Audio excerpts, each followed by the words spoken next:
Good morning. We are extremely pleased that you are here. It is good to come together for the purpose of co-creating. Do you agree? Yes.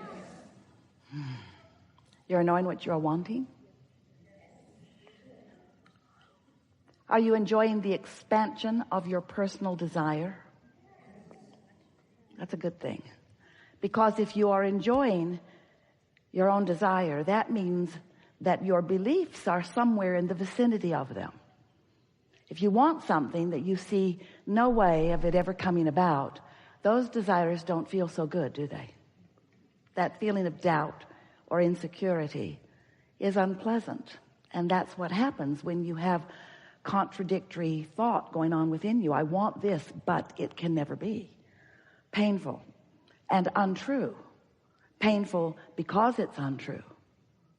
Because you have the ability, because of who you are, and because of your power of focus, and because of the laws of the universe, you have the ability to focus anything that you desire into reality. You can't create for others, but you can create anything. You can be or do or have anything that you define as something that you want, as long as your own thought does not contradict it. And that's a really interesting thing, because sometimes you want things that you just don't believe. Sometimes you believe things that you don't want. But the most important factor is, what is your belief? Because your belief is your most practiced thought. When you think a thought and hold it as your point of focus for as little as 17 seconds, another thought like it joins it. Law of attraction brings that thought to you. And while the law of attraction is working in the background at what you might consider to be an unconscious level, as you focus upon things and focus upon them longer, eventually you think a thought often enough and long enough that it becomes a dominant thought within you. And that's what your beliefs are. And your beliefs equal your point of attraction, because what you're thinking is causing you to emit a vibrational signal that law of attraction is answering with things like it. And so it's easy to understand how beliefs get so rooted within you. Some of the beliefs that you hold are very beneficial to you, some not so much. But it's easy to understand how beliefs would become so rooted, because when you think something long enough that it's a pattern or a habit of thought, then things begin to actualize around it. They begin to demonstrate around it. So what you believe happens, and then you believe it more. As you listen to other people talking about what they believe, and you see them demonstrate it, then you believe it more. Esther argued with us in the early days of our interaction. She would say, Abraham, it's true. That's a true thing. So don't you think, I've been trained, she said, to be objective, to weigh the pros and the cons and the pluses and the minuses, to be balanced in all things, to give my attention, to be objective. It's a true thing. So shouldn't I at least acknowledge this true thing? And we said, anything you acknowledge, anything that you focus on, you are practicing a vibration. You are practicing yourself into a pattern of belief. And that pattern of belief, therefore, equals your point of attraction, and therefore becomes what you are demonstrating or manifesting in your life experience. And therefore, if we were standing in your physical shoes, we said to Esther a lot, and we're saying it to you, we would focus upon those things that we want to manifest. We would focus upon those experiences that we want to replicate. Anything that you want plenty of in your life experience, give your attention to it. And the things that you do not want to perpetuate in your life experience, or even upon mass consciousness in general, withdraw your attention from unwanted things. But now here's a very interesting thing. There's no such thing as no in a universe that is based upon attraction.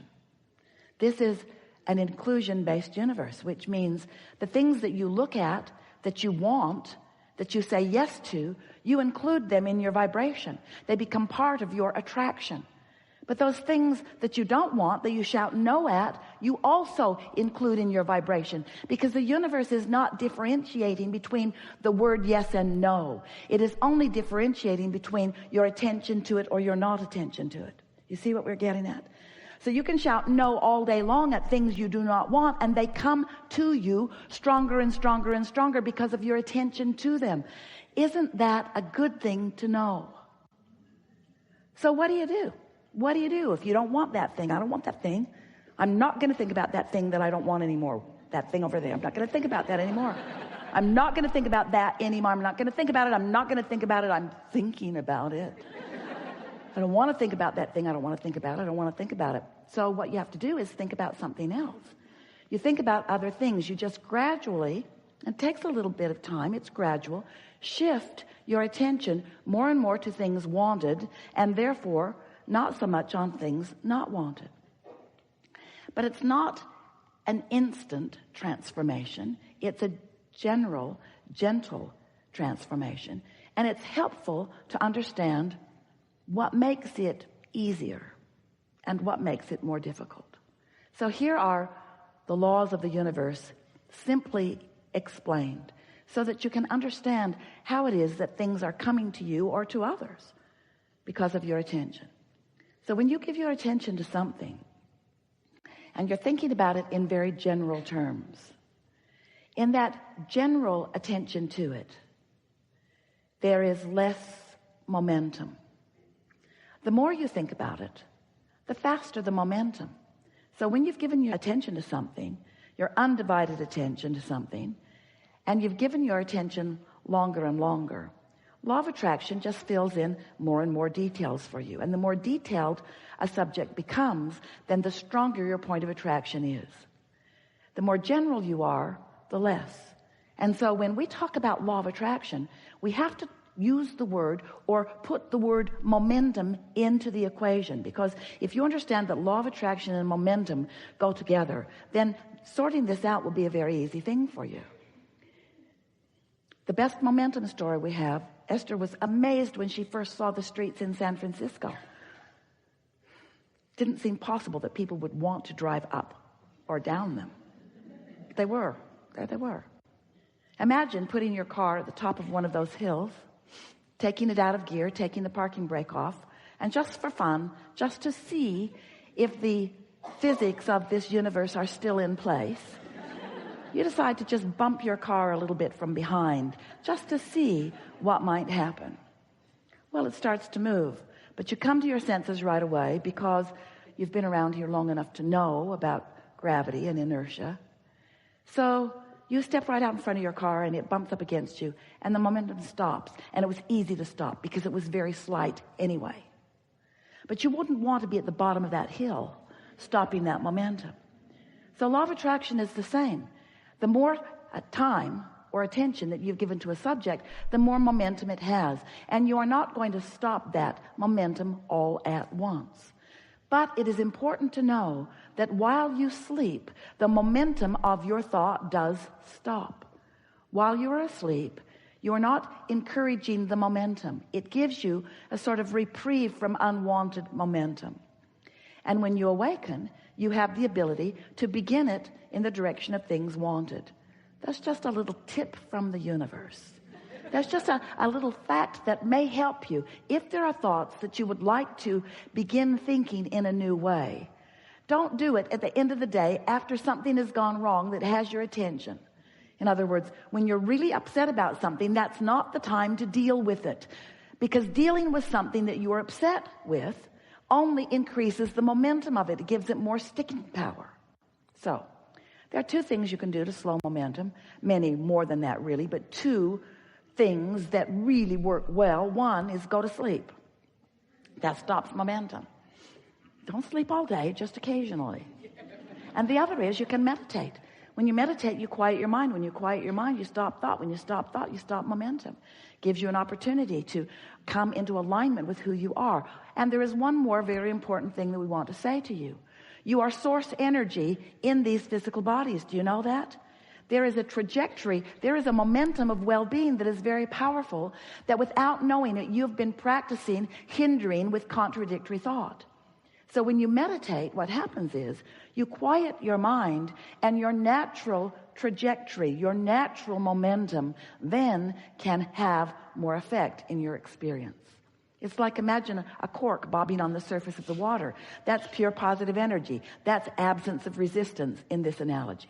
Now you can hold that cork under the water. I don't have enough money, or I'm really mad at that guy, or that person did something inappropriate, or I don't like the way you spoke to me, or I don't like the way that came down, or I don't like what's happening in government, or I don't like what's happening, or I don't like what my children are doing, or.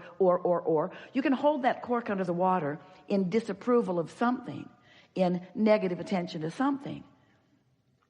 But when you are distracted from that subject, like in slumber or meditation or appreciation, you let go of the cork and it bobs right back to the surface where you naturally belong. So what we're wanting to say to you is that while you do, everyone does, you have some beliefs that are not serving you. The source within you knows who you really are and what you really want.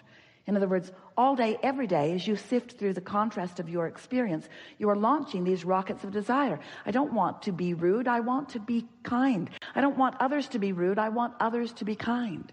I don't want to not have enough of this. I want to live in prosperity of health and dollars and so forth.